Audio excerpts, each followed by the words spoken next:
Assalamualaikum warahmatullahi wabarakatuh. Bagaimana kabar Anda sobat? Alhamdulillah, semoga kalian baik-baik saja di sana. Semoga kalian diberi kesehatan jasmani maupun rohani, serta dilindungi dari macam-macam penyakit, macam-macam virus, utamanya virus yang sedang mencekam dunia yaitu COVID-19. Dan semoga kalian diberi kelancaran dalam mencari rezeki, dalam bekerja, serta diberi kemudahan dalam menjalani aktivitas serta menjalani urusan-urusan kehidupan kita semua. Amin amin ya rabbal alamin. Salam satu dari saya sobat. Oke, alangkah baiknya kita harus mengenal prank itu apa dan macam-macam prank. Oke, sebelum dilanjut lagi, jangan lupa tonton habis video ini, jangan skip-skip. Biasakan menonton habis agar Anda tidak gagal paham.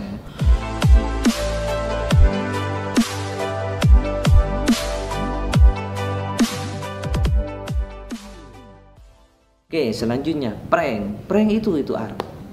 Prank itu apa?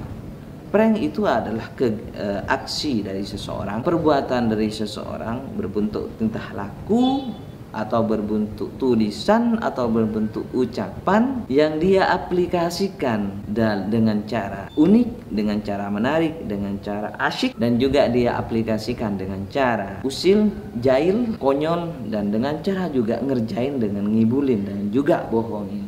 Tujuan prank itu beraneka ragam. Anda penasaran? Mari simak beberapa tujuan prank. Di antaranya, prank yang pertama adalah prank yang hanya tujuannya murni untuk ngerjai, dan ini biasanya dilakukan secara spontanitas. Endingnya, aktor dari prank sendiri minta maaf, sehingga korban dari prank atau objek dari prank tersebut endingnya harus menahan tawa karena dia sudah terjebak dalam mainan prank. Yang kedua adalah prank balasan. Prank balasan ini biasanya dimotori atau diaktori oleh korban prank, yang mana korban prank ini merasa dirinya tidak puas dan tidak cukup dengan hanya permintaan maaf dari aktor prank. Dia tidak puas, lalu dia melakukan prank juga sebagai aksi balas dendam dengan aksi prank juga. Dan ini kata saya objektif sekali karena dia membalasnya dengan prank juga. Yang ketiga adalah prank dengan cara membohongi. Biasanya prank ini dikemas dengan sistematis. Aktor prank biasanya bekerja sama dengan orang-orang yang ada di sekitar untuk mengerjai calon korban prank ini. Biasanya mereka sudah berembuk, sudah musyawarah, dan sudah bekerja sama hingga tiba waktunya prank. Aksinya dijalankan, prank dimulai.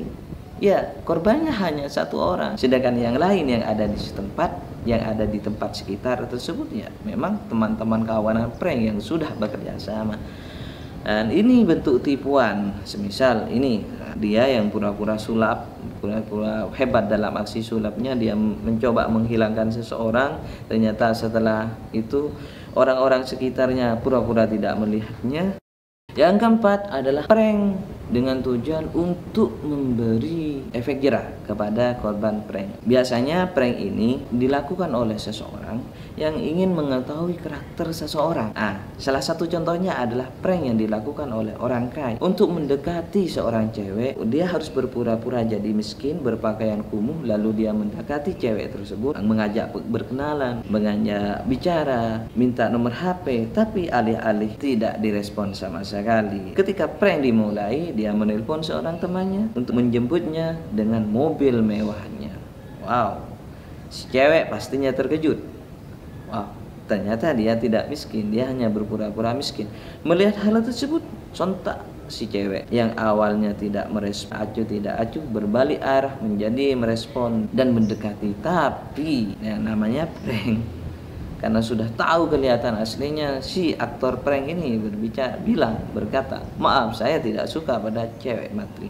Dan ini adalah prank yang membuat efek jerah kepada korban prank atau objek prank, agar dia tidak hanya melihat seseorang dengan bentuk fisiknya dan bahkan dari bentuk pakaiannya saja. Prank berikutnya adalah prank yang murni tujuannya untuk memberi kejutan surprise yang tidak terduga. Prank ini biasanya juga dikemas dengan cara sistematis, dengan cara unik, dengan cara yang mungkin ada kekonyolan, ada kejailan juga. Ingin memberi kejutan surprise ulang tahun, awalnya dikemas dengan menjaili, dengan marah-marah, dengan sakit hati, dengan ini, dengan pura-pura kehilangan. Tapi ketika sudah prank dimulai, dia memberi kejutan dan surprise yang luar biasa, sehingga kebanyakan endingnya dari korban prank tersebut menangis, merasa tersanjung. Prank yang berikutnya adalah prank yang memang murni tujuannya untuk menolong sesama, berbagi sesama. Prank ini juga biasanya awalnya dilakukan dengan cara yang unik, cara yang konyol, cara yang jahil, berpura-pura menjadi orang gila, menjadi pengemis, minta-minta ke jalanan. Kalau dia diberi, ya alhamdulillah dia akan lebih memberi yang banyak. Ataupun kalau dia tidak diberi, dia akan memberi, ya karena tujuannya hanya untuk menolong. Hanya objek prank atau korban prank tersebut merasa bahagia, terkesima, bahkan menangis saking bahagia. Prank berikutnya adalah prank yang menurut saya tidak perlu ditiru, tapi siapa yang tahu akibatnya bisa fatal, yaitu prank yang bisa mematikan, prank yang berujung maut, prank yang berujung meninggal. Kenapa begitu? Karena biasanya aktor prank itu tidak tahu pada kondisi korban prank. Dia hanya mau menjalankan prank tanpa ada tujuan apa-apa, tapi endingnya malah korban pranknya ini meninggal. Seperti salah satu contoh prank karena ingin mengejutkan salah satu orang tua, dia mengejutkan tapi gak tahu kondisi orang tua itu mengidap jantung atau siapa saja meskipun bukan orang tua, tapi dia punya penyakit jantung, penyakit apa yang kalau dia dibikin terjebak shock langsung meninggal.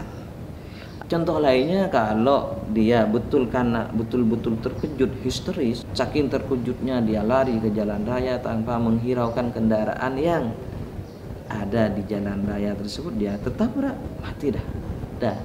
Maka dari itu memang tidak ada niat tujuan untuk membunuh atau yang lainnya, tapi ini aksi prank yang harusnya perlu dipikir-pikir dulu, karena kita tak tahu pada kondisi korban prank itu seperti apa. Dan setelah itu prank sial. Kenapa dikatakan prank sial? Karena pada endingnya aktor prank tersebut harus mengalami kesialan.